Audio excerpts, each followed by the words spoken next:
Lazy revenue targets. We're talking, I'm going to double my revenue. I'm going to hit a specific number. My revenue is going to increase 10% every month for the next 364,000 months. Phil, we have heard it all, and most people are full of shit when it comes to targeting a revenue figure. Spot on, mate.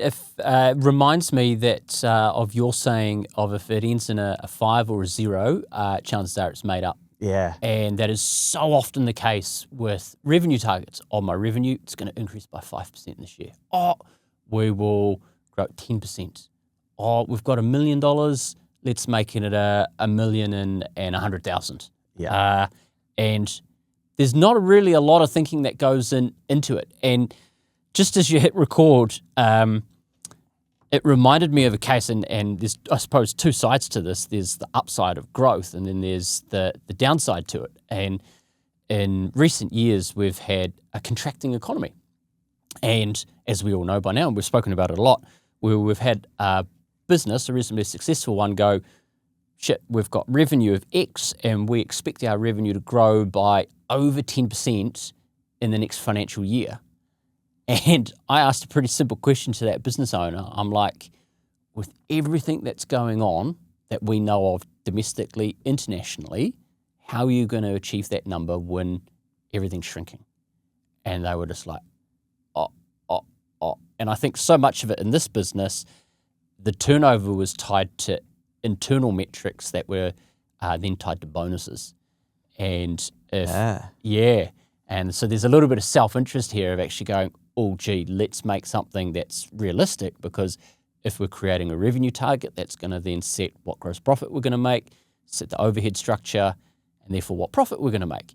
And if we're shooting for something that's ridiculously high and it's ultimately not achievable, then we're on a path that's just setting ourselves up for failure, rather than going, actually, yep, we recognize we're in a challenging environment. How can we maintain what we've got or go for a little bit of growth, rather than going for something that's just unrealistic? Yeah. I mean, there's a difference between going, yeah, let's have a stretch target, and just being out of this world unrealistic. It's such a simple question, but even the how are you going to do that is so powerful. And it's amazing how many people don't have an answer, but they are hell-bent on telling you what their revenue percentage is going to increase by. Yeah. But then when you say, okay, how are you going to do it? There's no real clear thinking. It's kind of, there's normally some pie in the sky, sort of, we'll do a bit of this and we'll do a bit of that. And you kind of go, you haven't even really thought about this. No. But I wonder if part of it is just, we live in this world where everything's like grow, revenue, vanity, turnover's always talked about in the media, and this company turns over that and whatnot. And speaking recently to construction workers, I was talking about how when the economy starts to improve, they need to be very deliberate around what the business is that they actually want. And I'm like, who in here knows the business that you actually want? And you can tell everyone's just kind of like, it's like you just hire, get another apprentice because the work's on, and then, so you just grow for the sake of growing. Who actually knows what it is that they're trying to do? And I think so few people in business actually know what it is that they're trying to drop out. And that's being really deliberate about what it is that you want, rather than just going through the motions. Yeah. And I think when you're not deliberate, then you're just saying yes to everything, which is going to create problems further down the track, because then you're having to take on hires that you may not necessarily need and go off and buy equipment that you might not need. I mean, it just opens a whole can of worms. But if you're really deliberate, like to say, having a conversation with a business owner, I'm going to grow my revenue, and it's like, okay, 5%. Well, okay, but like, where's that going to come from? Because we know that you're going to increase your prices this year. That might be some or all of that. That's just a lazy number. Like, okay, we'll grow revenue by 5%. We're going to put through a price increase of 3%. So we've only got actual 2% new revenue to find. Yeah, nice. Like, that's lazy. Yeah. 2%'s a wussy number. And when we talk about it with clients, we go, okay, I want to double my revenue. That's the classic one. We're at 500,000. I want to double my revenue because it's this mysterious $1 million.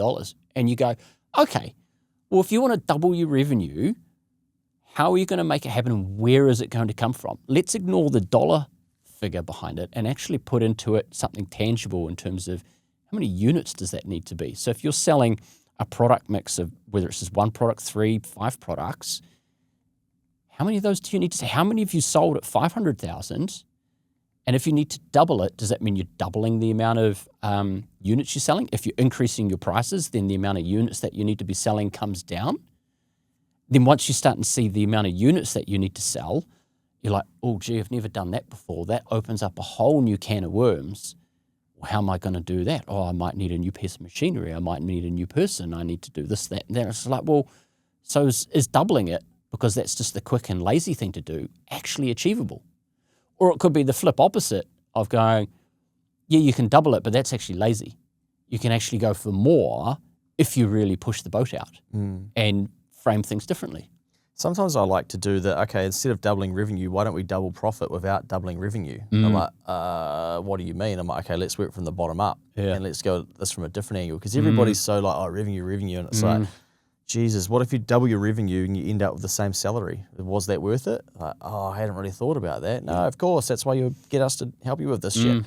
I reckon the earliest sign that you learn about this is in accounting, when you're coming up as a whippersnapper and you got to do your first cash flow forecast and you talk to the client and you're like, oh, okay, well, we're modeling out your revenue. And they're like, yeah, just put it increasing by 6% each month. And you kind of think, oh, okay, like 6% each month doesn't seem like that much. But then you realize, Each month? oh, shit, okay, that's compounding. And effectively, you've increased your revenue by about 80-something% when it's compounded 6% over 12 months, whatever it may be. It's nearly a double. But you're like, oh, how are you actually going to do that? Oh, don't worry about it. Just put it into there so we can give it to the bank and we can get that finance and we carry on. And you're like, this seems a bit crook. There's no plan behind this. Yeah. But eventually a good banker will be like, we need some assumptions. We need to figure out what's going on here. Like, how are you actually going to do that? And most people don't have those answers. It's just plug the numbers in.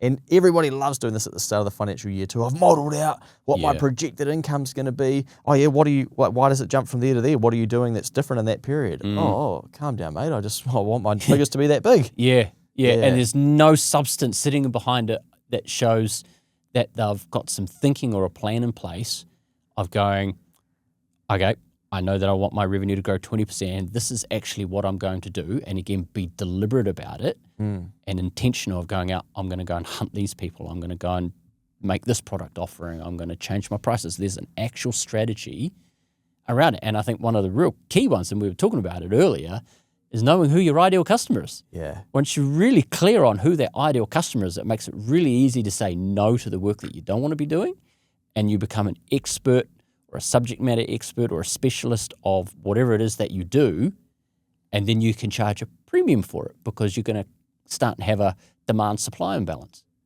If you can get it right and people are actually wanting to come to you and go, hey, I want you because I know that your product does this, or I know that you can solve this problem and you solve it really well. Well, we've got a little bit of scarcity because there's only so much that we can offer in terms of capacity, be it either of time or particular physical products, because our machinery can't generate enough. So then we've got to charge a premium. Yeah. It's a great way to get there, but you've got to be really clear on who that ideal customer is to be able to get into that position in the first place, rather than just saying yes to everybody, which is what everybody in New Zealand does anyway, because we're too scared of saying no because we're not putting in enough work to generate the yeses in the first place. Yeah. Yeah, I think the warning signs that we're not taking revenue targets seriously are basically a cheeky double, or even going, oh, well, we doubled a couple of years ago, so why can't we double again? Sometimes it gets pretty hard once you get down the path to actually be able to double your revenue. When you're in that early stage growth, sometimes it's doable. And everyone, I mean, this is going to sound a bit bad because even some of our clients go to these things, but it's like there's awards based on whose revenue's growing the fastest. Oh. Okay, is this even sustainable? But the fact that we even have awards for that, like you can doctor some of that shit. Let's move some revenue from there to that period and all. And you're like, show me the cash. Like, show me the profit. Show me their goals. Show me what they were trying to achieve. Like, I'm not too worried about the revenue scaling figures and whatnot and who's on the list. Like, show me if they're getting close to what it is that they want from their life and can they articulate it and how quickly are they doing that. But no, we don't talk like that. Then it's the round numbers, which you touched on, or just the classic, okay, we did this last year, we want to grow it by 20%. And I think what you were talking about before, it's challenging that. Okay, why is it that figure? And even if it's just then the round number. So I was having a conversation recently with a business owner and their target is 1.5 million for turnover. And I said, okay, let's think about where you are at the moment and then work backwards to what it is that they would need to do. So I'll make some numbers up, but it was basically, let's say they're at 1.3.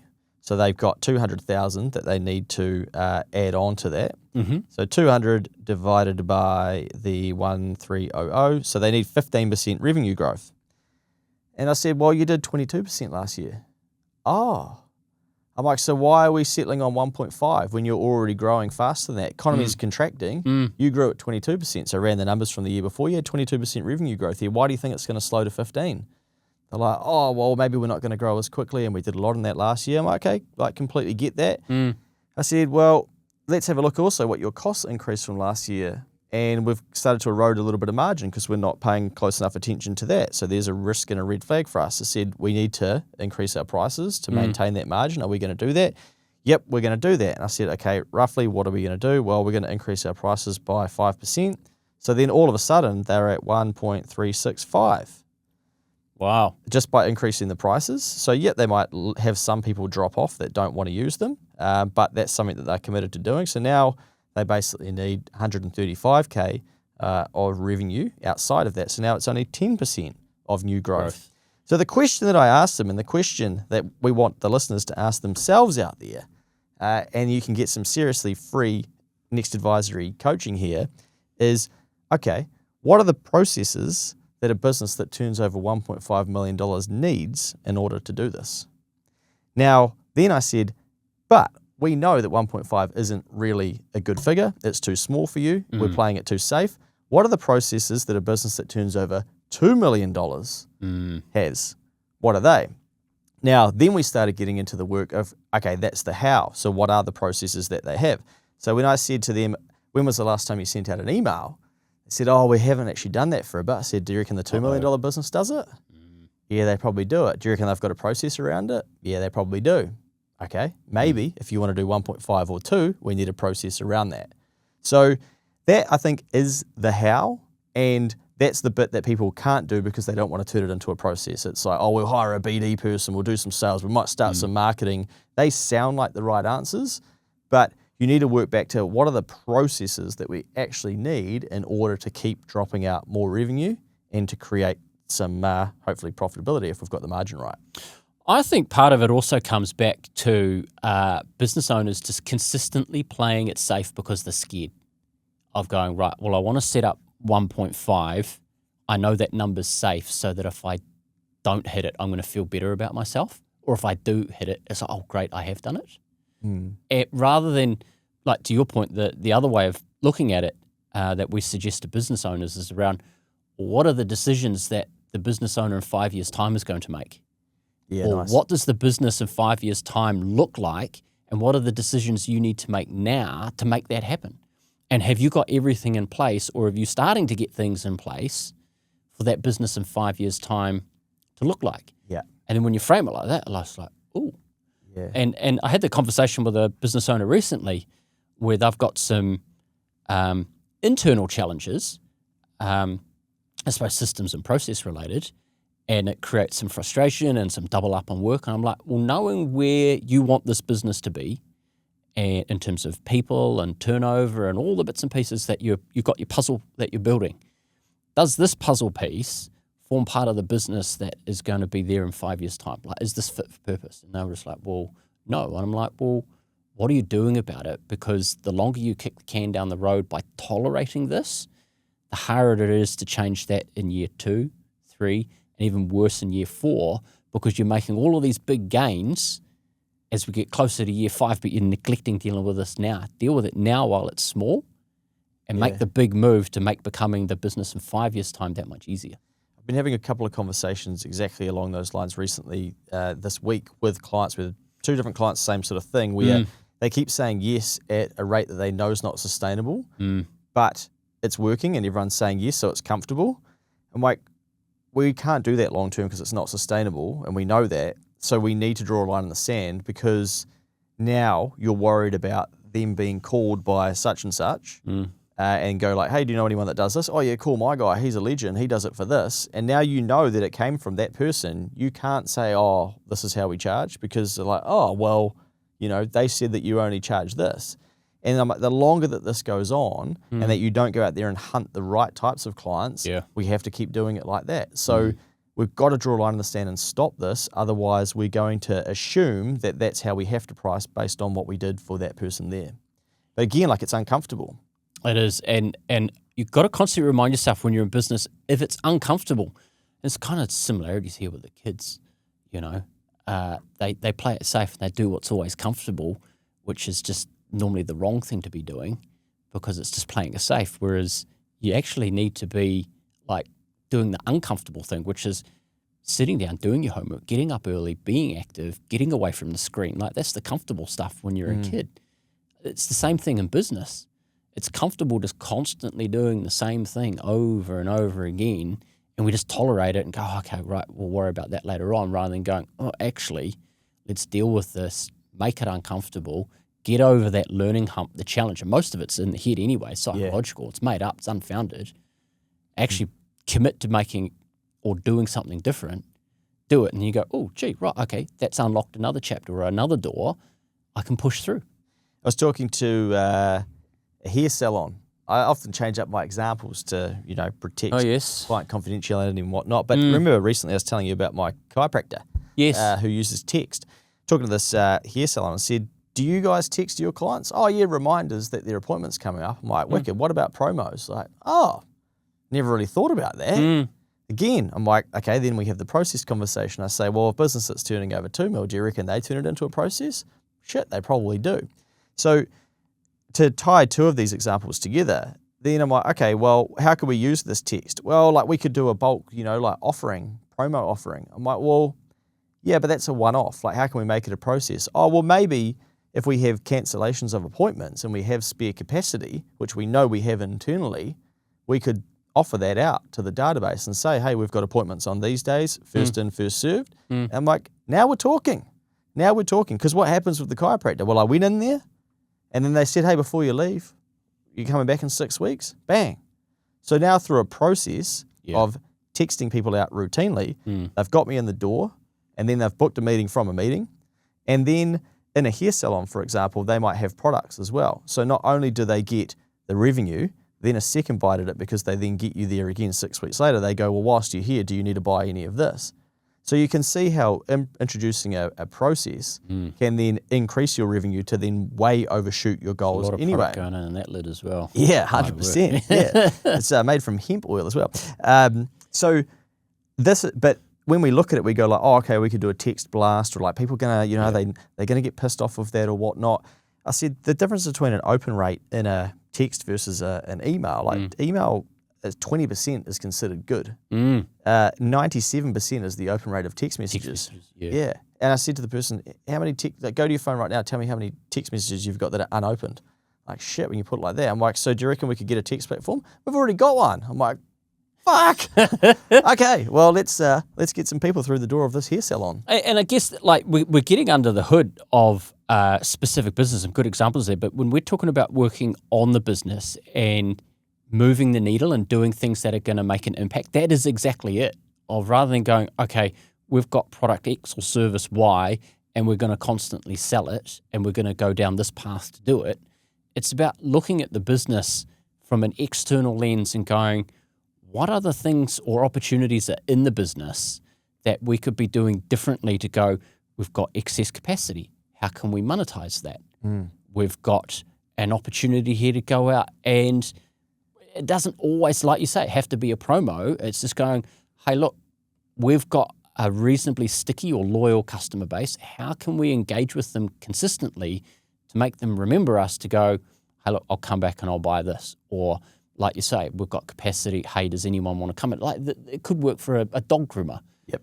Hey, look, we've had a cancellation to everyone in the database.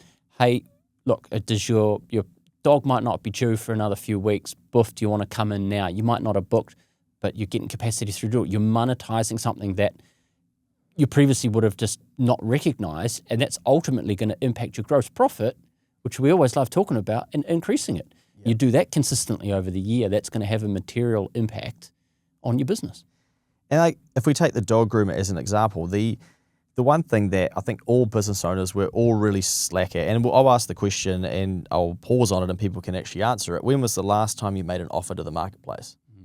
And most people will go, I don't know. Like, because we don't do it. Like most people don't actually go out there and make offers. And I think that's often one of the best ways to increase your revenue is to go out there and sell some shit. And that's what Harvey Norman, etc., all these big dogs do. So take the dog groomer as an example. If they've got spare capacity, well then what they do, like as we see with our clients, they'll go, okay, like I'm going to send an email out, and they send an email out, and holy shit, like we actually picked up $600 worth of work through making an offer.